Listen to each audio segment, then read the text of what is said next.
Welcome back to ELD with Meeks and Bradley. This week we're going to be covering pronouns.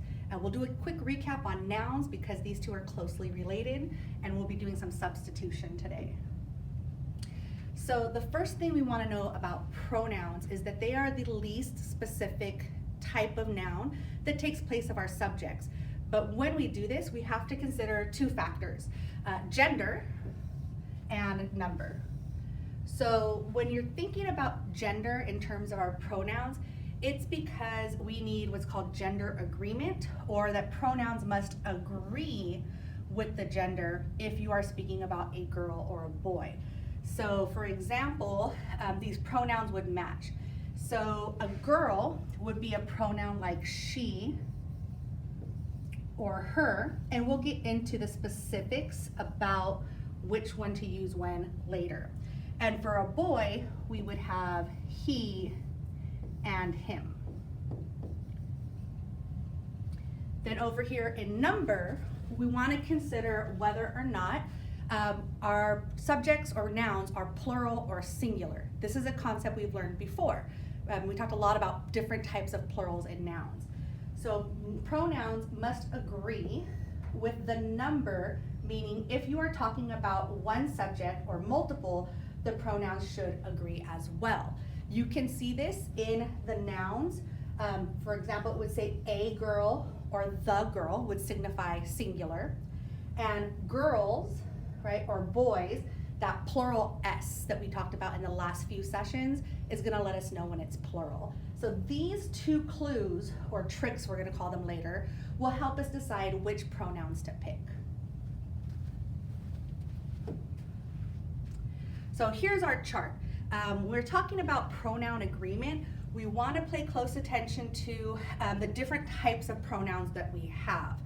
Now, for those of you who are comfortable with more detailed subjects or topics, titles, we have different types of pronouns. We have subject and possessive, but if not, just focus on the substitution, trading them in and out. So she is a feminine pronoun, so is her and hers. Now up here, the top list that we have, these are what we call subject pronouns. They are the person or subject doing the action in the sentence. And below we have our possessive. But in either case, depending on your level, whether you're a 1, 2, 3, or 4, you want to just make sure you're focused on gender and number. So if it's Mrs. Meeks, it's she. If it were my husband, Mr. Meeks, it would be he. If it was both of us, it would be we. So we're gonna practice this. It's better in practice than just trying to memorize them by themselves. The self is when we're talking about myself, himself, herself. But then we have our possession. Her and hers, like her pen, him and his, their and theirs, our and ours. Now, if you notice, this is where the plural stepped in, right? How do we know when to use it? We're gonna practice. So this is a singular, their sweater. That sweater is theirs. So if there's more than one person. And then for the self, it's the me and the mine. So jot these down and we're gonna practice. That's the way it's gonna make the best sense for us. So here are some examples that Bradley and I came up with. Mrs. Meeks is in her classroom. So how did I know to use her? I knew to use her because my subject is Mrs. Meeks, and the Mrs. tells me that it was female. So that's how I knew to use her instead of his. Here we have Juan, right? The name is typically associated with being a boy. So Juan was at his party. So it goes back to that subject.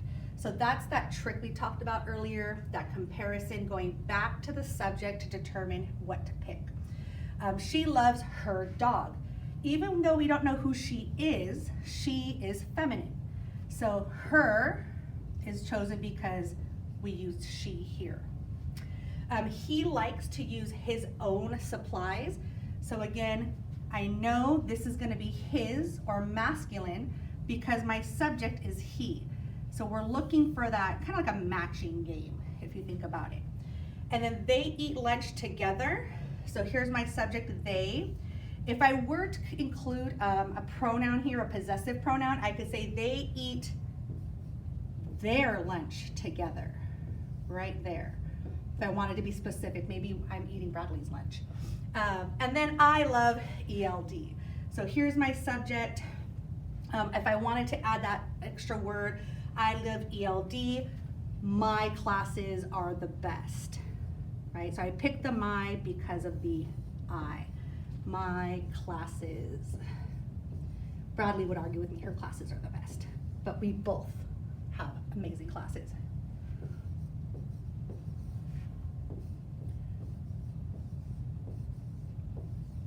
All right, so can you think of other examples on your own, right? Think about talking about your friends, talking about your classes, and something that they own, where you could use both the subject and a pronoun. And if you have an example, jot it in your notes. All right, so comparisons. We kind of saw a little bit of this in our last example exercise, but before we get here, let's take a look at our pronoun notes. Make sure your pronouns agree with your subjects. So we've covered the gender, masculine and feminine, but we also want to make sure we take a look at those singular and plurals. You may have to look at the previous or next sentence to know the number. So we were doing that with our previous subjects. So here's our subject, Meeks and Bradley love their ELD classes. Oh look, I was already ready.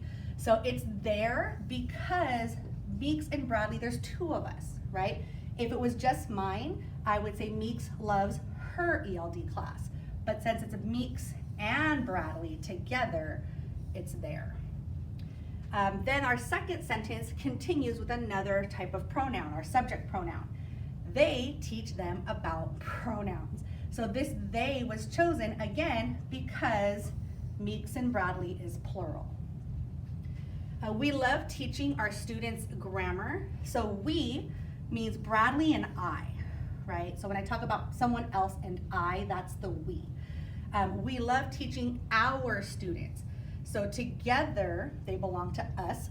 These possessive pronouns talk about ownership.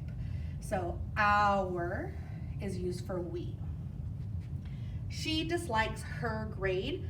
Again, here's our subject, she, and it's her grade. You could say she dislikes his grade. Maybe she's not happy, but it's her grade she's unhappy with. So we have her and she both match in gender. In our team, we like to win. So here, our shows me that it's more than one of us. So I need to use another pronoun, right, that's also plural. So we like to win reflects or shows our. And then his mom won't let him go to the party. So we're talking, even though we're talking about his mom, it belongs to him. So we're talking about this he, maybe it's Juan, someone else from our topics, but we're gonna keep that gender, him, because of the his over here. So again, keep in mind you're looking at gender, masculine or feminine, and you're also looking at number, singular or plural. So here are some examples you get to try. So notice nothing's highlighted in red, you get to do that part. So take out a pen or a highlighter, your pencil. His favorite candy is Twix. He eats them daily. Do you see pronouns? I would start there, right? If you're a level 1 student, just identify the pronouns. So I look at my list and I say to myself, okay, this word's on my list and this word's on my list. Okay, I think, and then, oh, this word's on my list. Okay, those are all pronouns. Do I see any connections?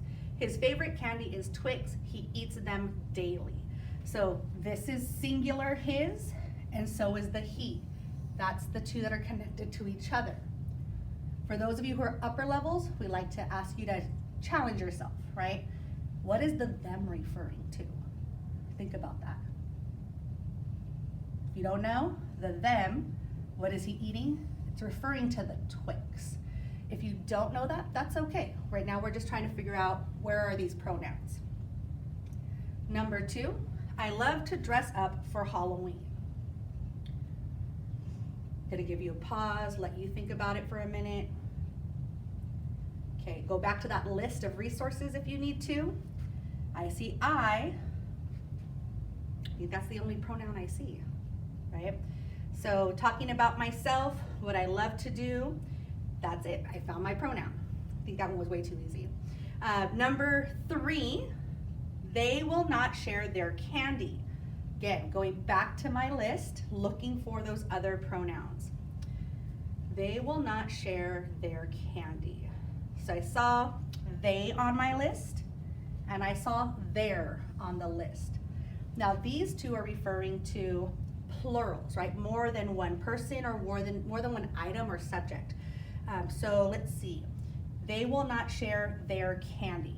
So they match together, right? This comparison, it has to be their because we used they. They're both plural. Right? And then our last one says, our aunt said we, did not proofread this.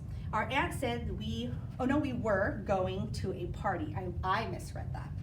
Our aunt said we were going to a party. Here's our, I saw that one on my list, and I saw we on the list. Then we have comparison. Am I using the right words? Yes, right? If we're talking about our aunt, that means there's more than one of us, so there has to be another plural pronoun here for we. So remember to make sure all your pronouns agree. So let's just take a look. We have his is in the masculine, so is the he. Okay, those two agree. I is dependent on the person. They and their, this has to do with being plural, right? This one's plural, that one's plural. These words actually don't show gender. They only show if something's singular or plural. Same thing with our and we. They're both plural. So just double checking to make sure I'm using the right pronouns. All right, so hopefully you got those in your notes. Put them in the right sections of your worksheet as examples. So if you have any questions, feel free to leave us the questions in our comment section and we can get back to those. Anything you'd like us to add or revisit. And of course, if you're in our classes, just raise your hand. Have a good day.